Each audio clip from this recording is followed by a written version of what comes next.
Ladies and gentlemen, this is the friendly neighborhood baritone from Jurassic 5 and also Motley fame, Mr. Charlie Tuna, and you're listening to The Library on rapstation.com. Scene one. Fort Collins, Colorado.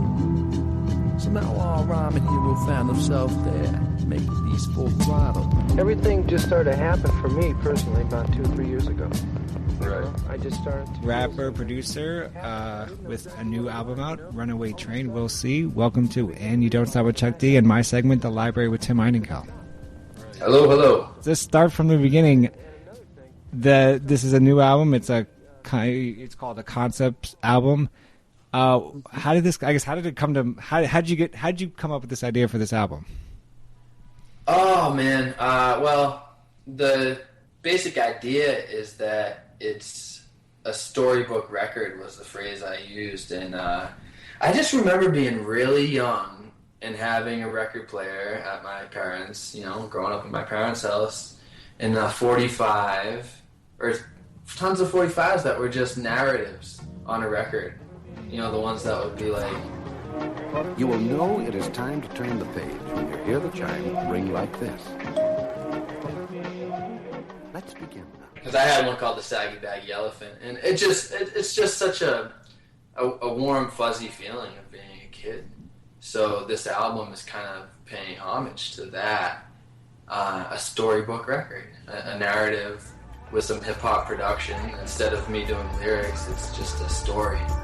Everybody's got a personal path, and it seems to be working out so great with everybody individually, Everybody's just going right to the source and just having a ball. Right, and there's no hang-up. Revitalization of total life. How hard is that to?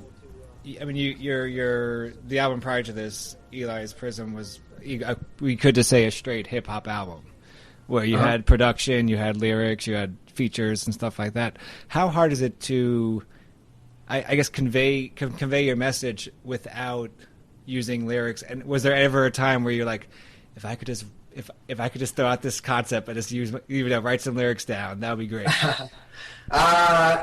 Honestly, at the time, no, I was not thinking lyrics at all.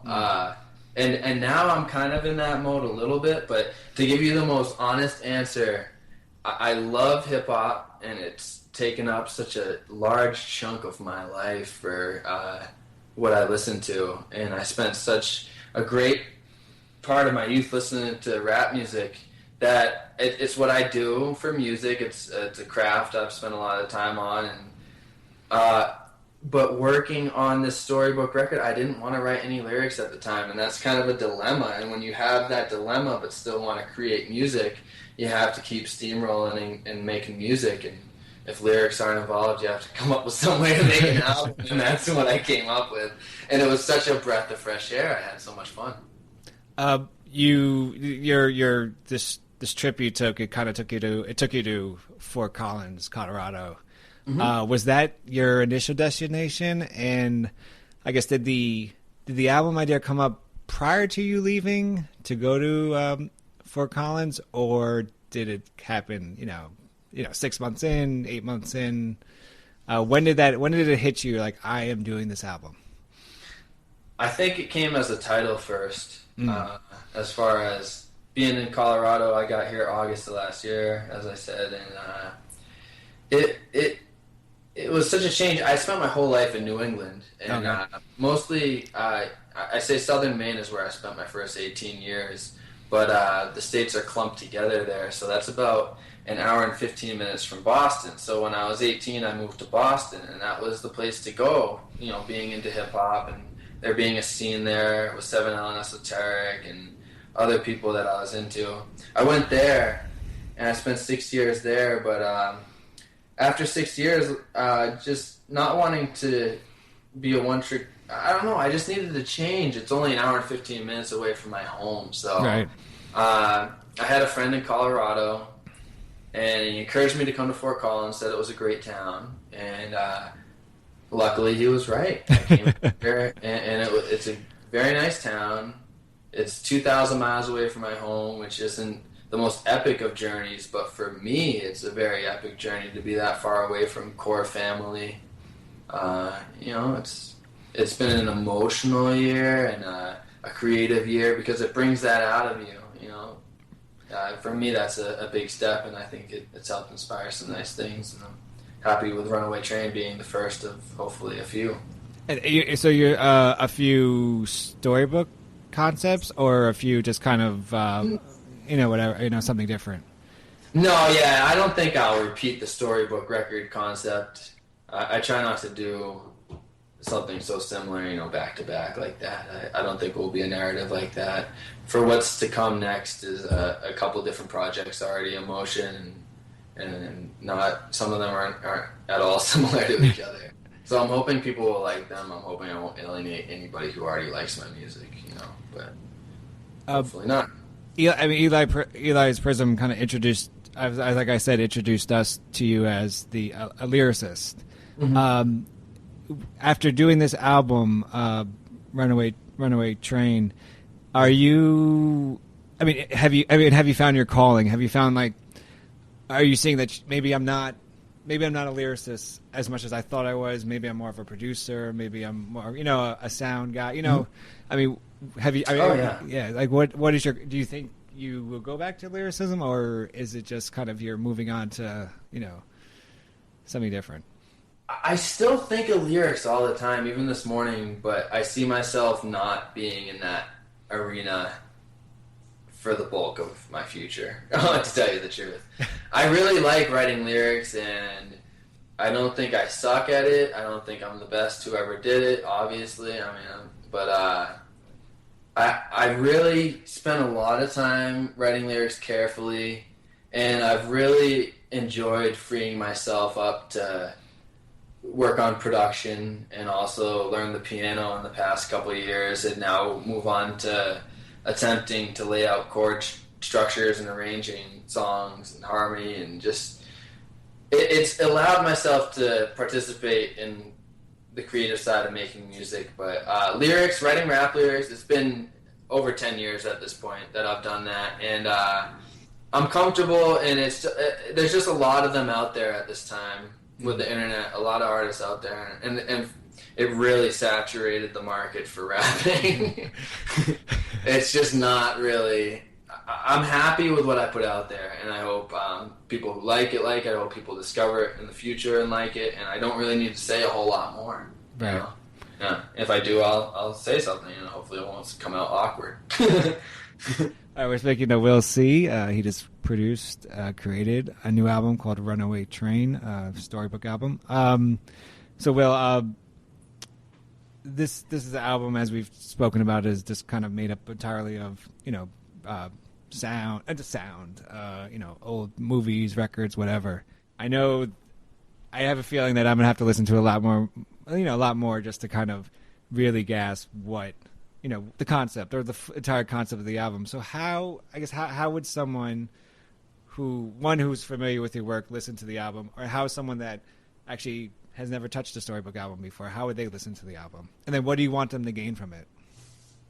Well, I always hope that someone will find a good moment in their lives to sit down with the album, maybe with a pair of headphones, or just with few distractions. We're just in a world where it's very distraction prone as far as looking at your monitor screen on a computer or the TV or whatever. But I think it lends itself to a nice listen where you immerse yourself in music, and that's what I like to do. I like to craft dense production, and by the time I'm done doing what I'm doing, it's the way you just spoke about the album. It sounds like it takes a little bit of digesting.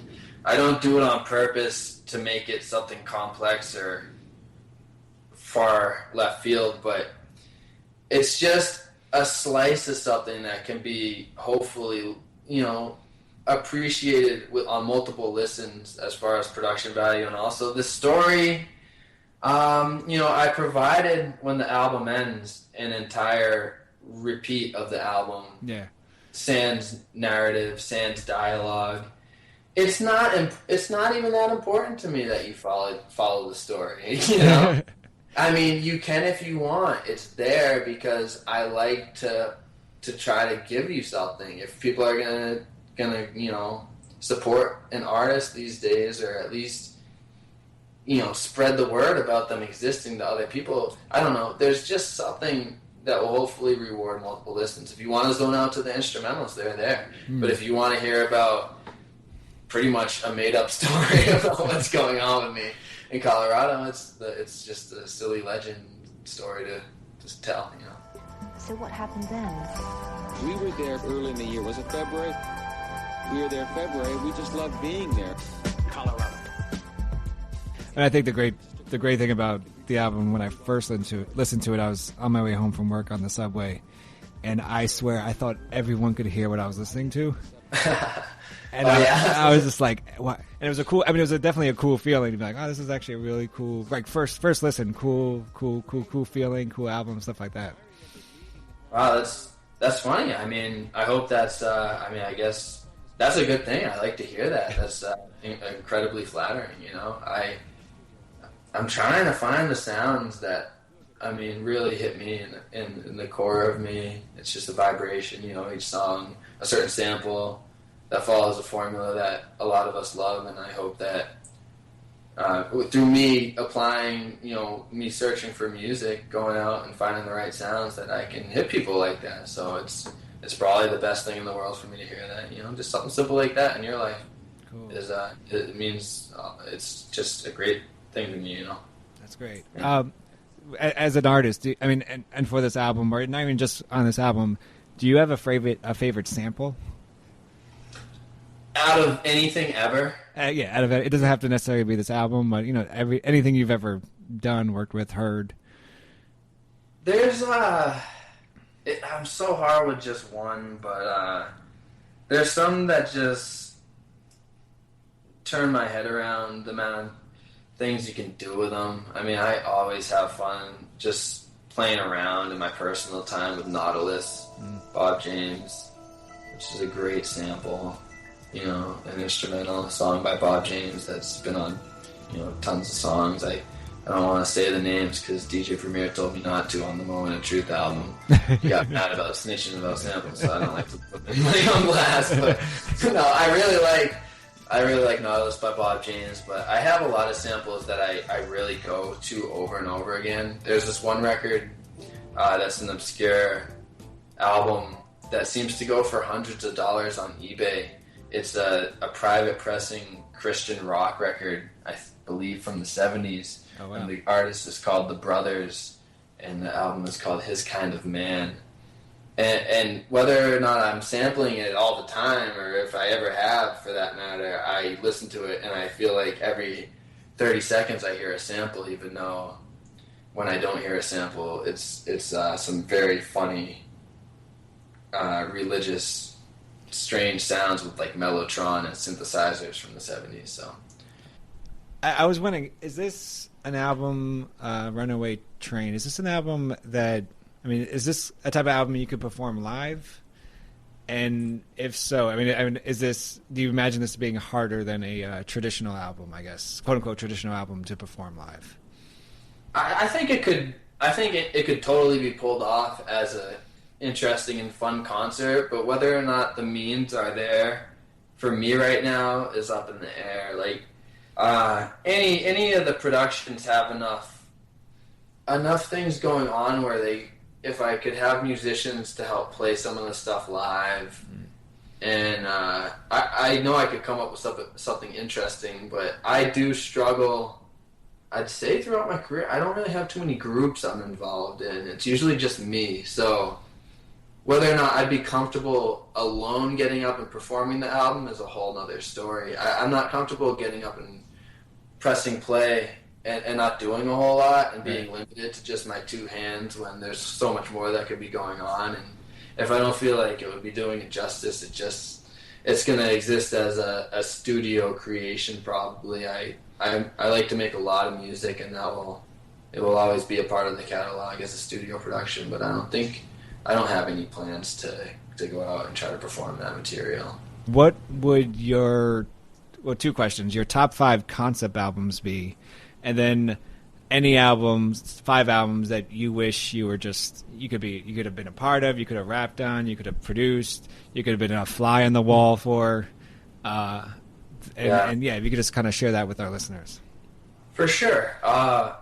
As far as concept albums, it's really hard for me to make lists, but I did write down at least 5 here that are just interesting concept albums that I revisit quite a bit.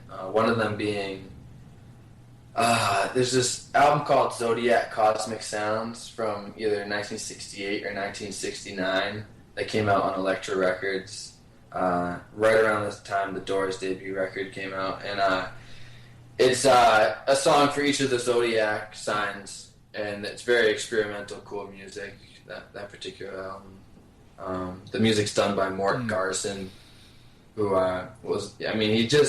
he's an interesting dude. You can look him up online. He composed some of the music that was played for people when they watched their televisions as they saw the first moon landing. So he was he was one of the first people to own a Moog. So he got paid a lot of money to compose cool jingles on the Moog and stuff. But anyways, Zodiac Cosmic Sounds. To be a little bit shorter on the other for Journey to the Moon is an album that came out around the same time on Buddha Records and is credited to an artist called Sound of Genesis, which must just be a studio creation. It's just a fun record that came out with some dialogue on the first moon landing, but some really great music played by some people, that came out on Buddha Records that has some killer tunes. Just some studio creation jamming on what it would be like to land on the moon. So really cool experimental stuff. I was going to say any library record. I'm a fan of library music that came out on KPM, Bruton, DeWolf, and stuff like that. I always wonder what it would be like to see them put together a concept for a theme for an album. Like if they're trying to record an album on drama or whatever, like what are they, like having a pep talk on how to come up with.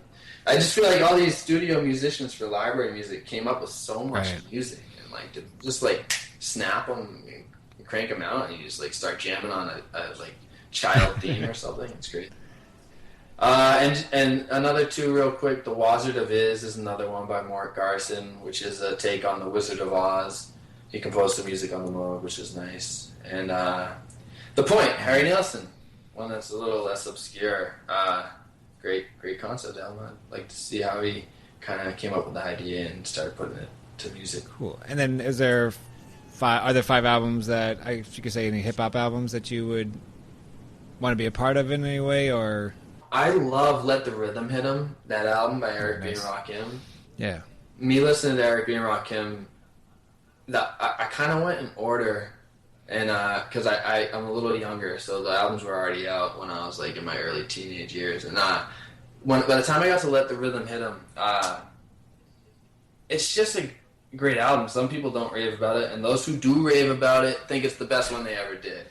It's incredible production, and there's just his voice has changed from the first 2 albums, continues to evolve, the rhymes evolve, so just incredible, just the beats, I can't believe them. Man, Ultramagnetic MC's Critical Beatdown's a great one, and I've read some stuff, to reference a mutual friend, Brian Coleman. I got to read about the creation of that album when I was a little younger, when he documented it in his book, Rakim Told Me, and it just seemed like, ooh, man, they had like a hard rock group right next to them, the electric guitar bleeding through while they're doing the studio, recording their songs. It just seems like pretty crazy, but I don't know how I'd fit in if I was a fly on the wall. I hope I'm invisible, but that's 2. I mean, It Takes a Nation of Millions to Hold Us Back is just a huge record.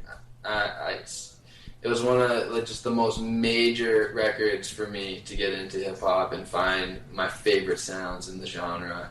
And it just kept popping up everywhere I went, from as far back as I can remember. I have a home video of me in 6th grade, like, lip-syncing Night of the Living Bassheads.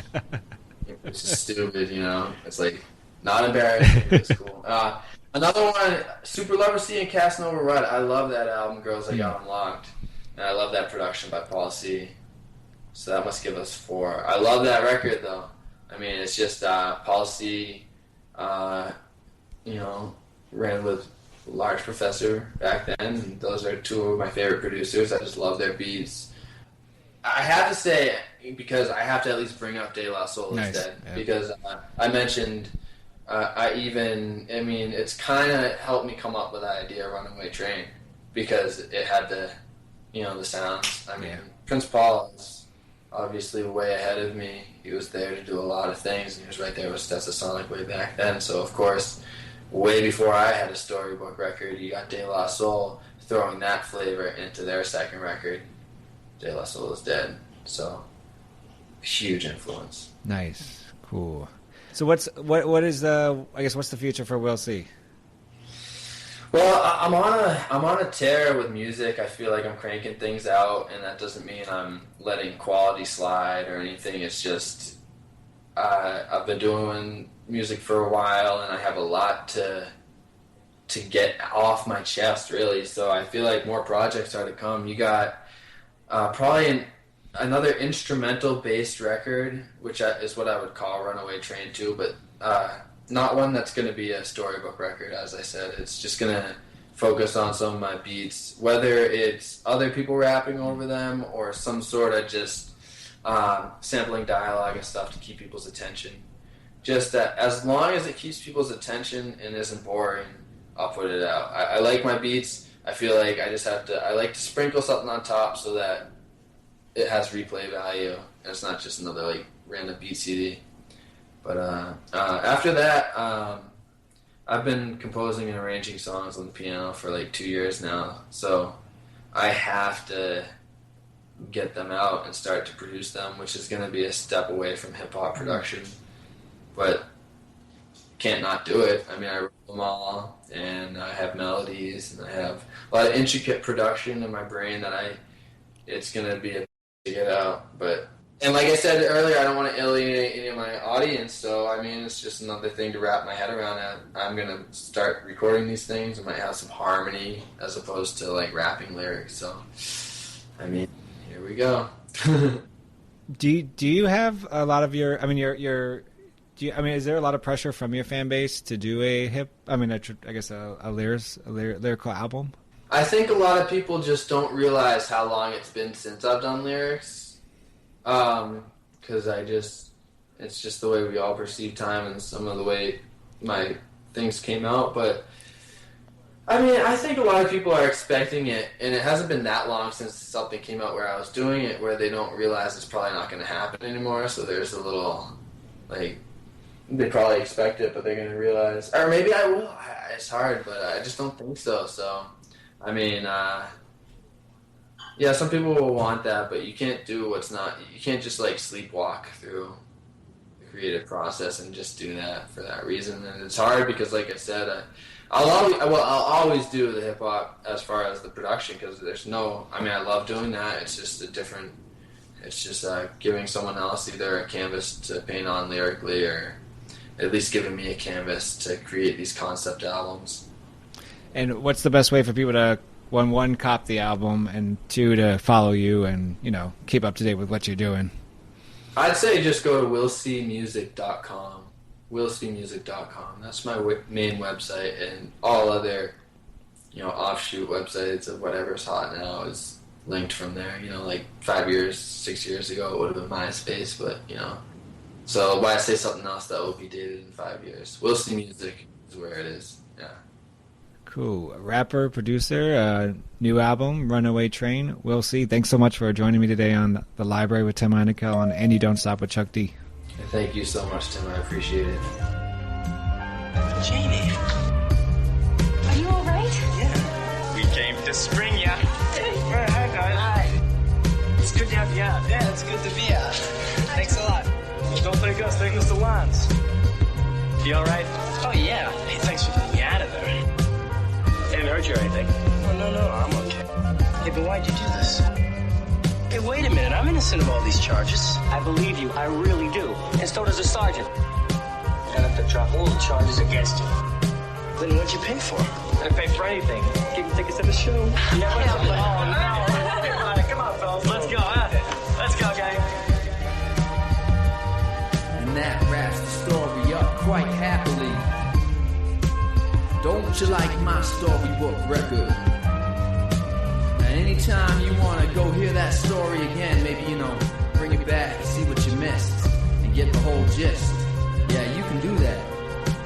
But if you don't want to think so hard every time, and you just want to unwind, stick around, I'm telling you. The second half got the instrumentals without the story. On the B-side in all its glory. I want to give a shout out to my Colorado people. We'll meet again, and I'm out. I'll be rising in the east.